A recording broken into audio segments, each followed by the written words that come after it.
Now, have you ever wondered when faith starts and where healthcare ends? We live in an age, of course, where we're able to cure so many conditions, in fact, some may say more than ever, and there's ongoing research all the time to make sure that we're keeping on top of things, and those conditions that we can't help with now, hopefully in the future, we'll be able to. It's a real joy to be joined by Davinder. Hi, Davinder. Hey, how you doing? I'm very well. Now, just before we get cracking on this, just tell us a little bit about what you do, because science and physics and, I guess, medicine is what you're all about, isn't it? Absolutely. So I work in the hospital setting, and I work in the radiotherapy department, which for those of you who don't know is a form of cancer treatment. I work a bit more behind the scenes, so I do things like I help maintain radiotherapy machines, making sure they're giving the right amount of radiation and to the right place. I help plan treatment plans for patients, making sure that they're hitting the tumour and not affecting their healthy organs too much.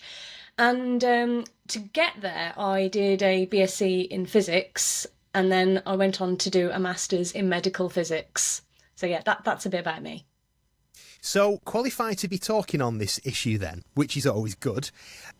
So, you mentioned, I want to pick up on that because that's really interesting. I've never thought before that these machines, they have to be so precise because you don't want them putting radiation into parts of the body where they don't need radiation. So, have I got this right? That basically, well, I imagine there's a dial that turns up the amount of radiation and it's your job to make sure that it's enough, but it's not too much. Is that how it works? So yeah, to some extent. So you've got a machine that can deliver a certain amount of radiation, and it basically, if left to it, it will deliver the maximum amount of radiation. So that control is a bit about, so can you turn that dial down when appropriate?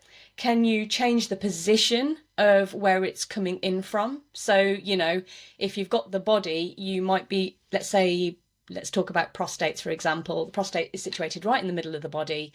You don't want to just aim one beam of radiation from the outside in, because that's going to burn the skin on the way to the prostate. What you want to do is try and aim it at different places in the body with the prostate still getting the radiation, so it kind of forms a bit of a spotlight. So Wow. that's the kind of things you're looking to control. And within that, as you say, we need to be precise. We need to be making sure that that radiation is shaped so that it's aiming at the prostate and nothing else to the front or the back or to the sides of it. I never even knew that radiation could be shaped. I just imagine. So, on Bond films, when they've got James Bond on a stretcher and there's a laser which is approaching certain Yeah. parts of his body, I genuinely thought that Yeah. that would be the kind of thing. But am I right in thinking that you'd be sort of bouncing it off different parts of the body? Or have I got that wrong? So it's more that you have this gantry type setup and a patient on a bed, and that gantry travels around the patient, and you can get it to fire shaped radiation beams at different angles. And then that can add up, like I say, if you make sure that's centered on the area you're treating, that can add up to a high dose, a spotlight, if you like, at the area you're treating. And it's sort of spreading the radiation in areas that, you're looking to protect. Because you obviously have to travel through stuff to get to the prostate, so that's going to get some radiation. But if you spread that, then every area is going to get a low amount of radiation rather than one area, besides the prostate, getting a high one. So yeah, it's we can Wow. shape radiation, and we use things to kind of block it apart from the place where we want it to go. And that's a more recent technology that never used to be the case. We just had to just fire the radiation in as a square field. So yeah, we've come a long way already. Radiation to me is something that's very dangerous and you need to keep away from. So, for example, you Mm, see online people who've got these meters and they go to places like Chernobyl and it starts going off and they go, the yeah. radiation's too high. So it does seem rather strange Mm, that to help somebody with their treatment, you'd be firing something that we think is bad into the body. yes, absolutely. And we're utilizing that to some extent because radiation can kill cells. And for cancer, that's what we want. We want it to kill the cancer. Obviously, the side effect of that is, well, if it can kill cancer, as you sort of mentioned, it can also kill healthy cells as well. So there's this risk benefit thing going on all the time of, well, how do we make sure that actually we're maximally treating the area we want to treat, minimizing sort of any radiation to the areas actually we want to protect. So yeah, there's always that cost benefit analysis to some extent done.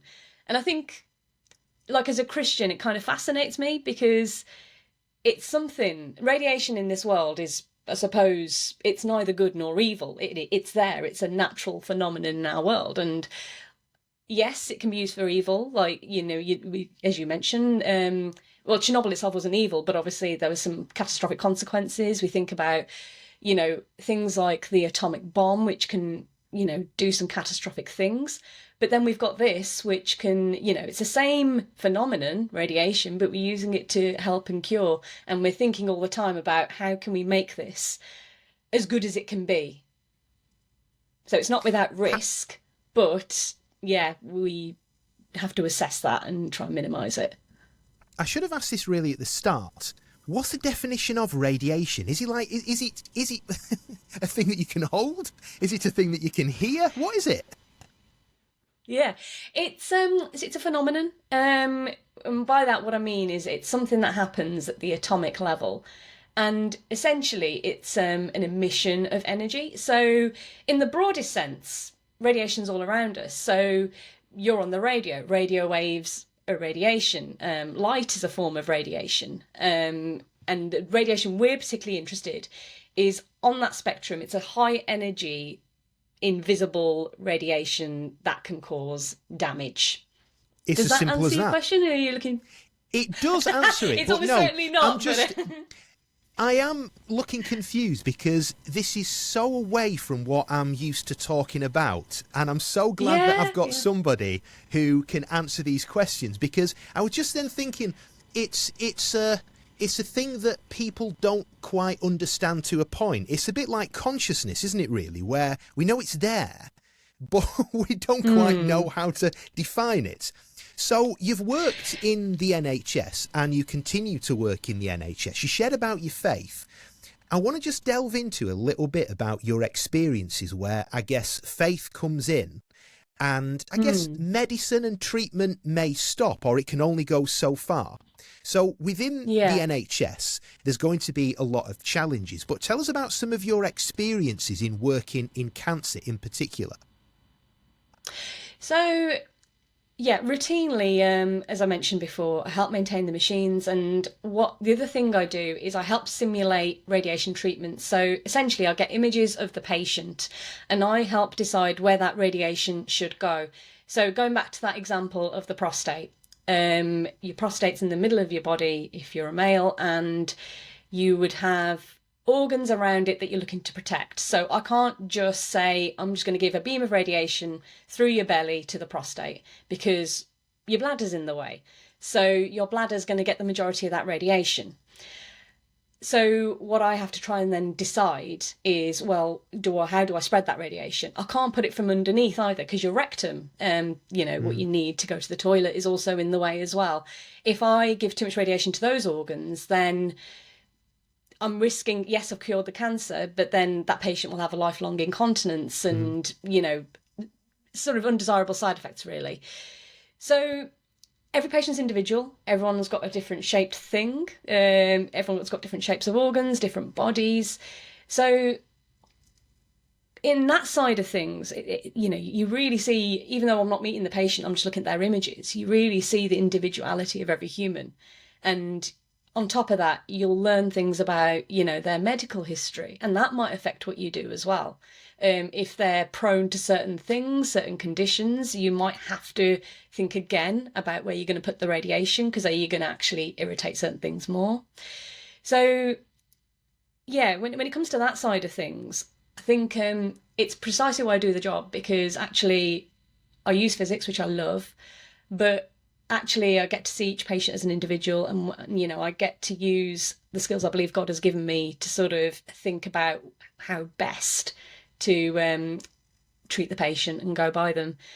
I guess when you ask about experiences, are you asking more generally about sort of stories or the job in general? Or So I guess you have an interesting role because, like you said, you're only seeing internal photographs of the patient. You aren't actually seeing Yeah. holiday snaps and that kind of thing. So for you, but it's Mm. such a crucial job, isn't it? Because they may have other health conditions. They may, do you know, sadly, there seems to be people who are, they can get cancer in one place and then they get it in Yeah. another. And I imagine that that can be a real challenge because how much can the body actually take of this treatment?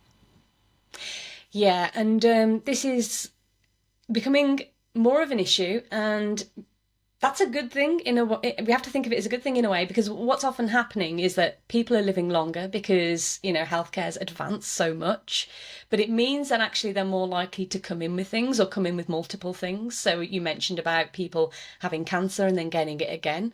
There are people that might come in with cancer that have got a few other things going on. And within that, we have to, again, treat them as individuals. We often have protocols in place about what to do if patient X turns up with Y, but that sometimes doesn't work. So a good example might be that if you have a patient with dementia turn up for cancer treatment, we talked about this precision, didn't we? The radiation has to go to the right place. Part of that means the patient has to stay very still during their treatment. Now, if someone's got dementia and, might be feeling confused, that might be a difficulty. So you have to then think, well, what can we do for this patient? We can't follow our normal protocol. And I'm not a doctor, I'm a scientist, but there are doctors, there are nurses, people who know the patient. So what we have to do at that stage is get together with our own expertise and pool in and see what solution we can reach for a particular patient, keeping their dignity and their health at the heart of it. And like I say, as a Christian, like I can't help but think about the church and the fact that we all play our part. We're not all the same. We all have our part to play, and that adds up to a beautiful thing. And so, yeah, that's the sort of experience that essentially I have in terms of looking at patients who might have a few things going on like that. It just becomes apparent how blessed we are to have an NHS, first of all. But for people like you who are so gifted in what you do, to make sure that you're standing with the doctors and the people offering the treatment to make sure actually that the science is there and it's helping as well. So this could be a difficult question, I guess. But let's move on to your faith a little bit. And Yeah. is there room for God in all this? Because you will get people who say, well, science has all the answers, and it has to be said, science is very, very clever. It's developing and evolving all the time. But where do you think God fits into all this? And in regards to miracles, I bet you've heard about a few of those as well. Absolutely. So I guess kind of like looking broadly, I know there are some parts of the church that think miracles were for the time of Jesus, and don't happen anymore, and some believe miracles happen today. I'm one of those who believes that miracles happen today. So just to let people know that that's the perspective I'm coming from. And I think the church has a really important role to play. So if we go back to these people who have a few different things going on where things just aren't quite that simple. I've mentioned, haven't I, that, I'm a scientist, but I've got a small part to play in deciding the healthcare of this patient. This patient has so many other people that have perspectives on what's best for the patient, not to mention the patient themselves or their family. And I think within church, it's an acknowledgement that actually, that treatment can only do so much. Care for that person is holistic. It's not going to be just about the radiation or whatever form of treatment they need. The church we're meant to be ambassadors for Jesus. Care for that person could be, well, actually, I don't know a lot about what this person's going through. However, I'm a good cook. What could I do to, sort of help make sure actually that's one less thing for them and their family to worry about? Or I'm a good listener. Could I just sit and ask good questions and let them offload? So I think, to just follow science, that patient will get treated. But care is a lot more holistic than that. And the NHS isn't founded on those principles, and nor, obviously, very obviously, is the church. In terms of miracles, I absolutely believe that miracles happen in this day and age.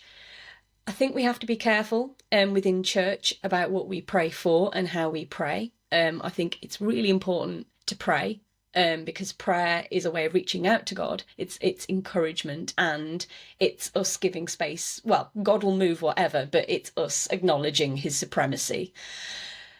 But the flip side of that is that if you are someone, for example, if you meet someone who needs prayer, and let's say they're a cancer patient, they've got a few things going on, and you lay hands on them and say, I'm going to heal you, or God's going to heal you. God's going to heal you and do this work, and you're not going to have cancer. You're not going to have X, Y, Z that you've also got. We have to remember that miracles are called miracles because they're rare. They're something to be admired and looked at. They're not everyday things. So if you pray like that and nothing happens, what have you done to that person you're praying for? Have you done more damage? Absolutely. So, yeah, absolutely. Church have to be sensitive, but the Bible, the word, has a lot to say about wisdom and discernment, and that's something we can lean on as well. We've got a part to play. We can rally around and give this person practical support in the context of the church, whatever we're all good at. And spiritually, just, that encouragement, that prayer, sensitive prayer. And yeah, absolutely. I think church has a big part to play. I think miracles, they happen, and we should pray for them. And yeah, we have in the hospital setting, for that reason, we have chaplains of different faiths. But yeah, we have chaplains that walk around, and there's an acknowledgement that support is needed, even within the healthcare system. So yeah, I think Davinder, absolutely. Thank you very much for your time. Thank you very much.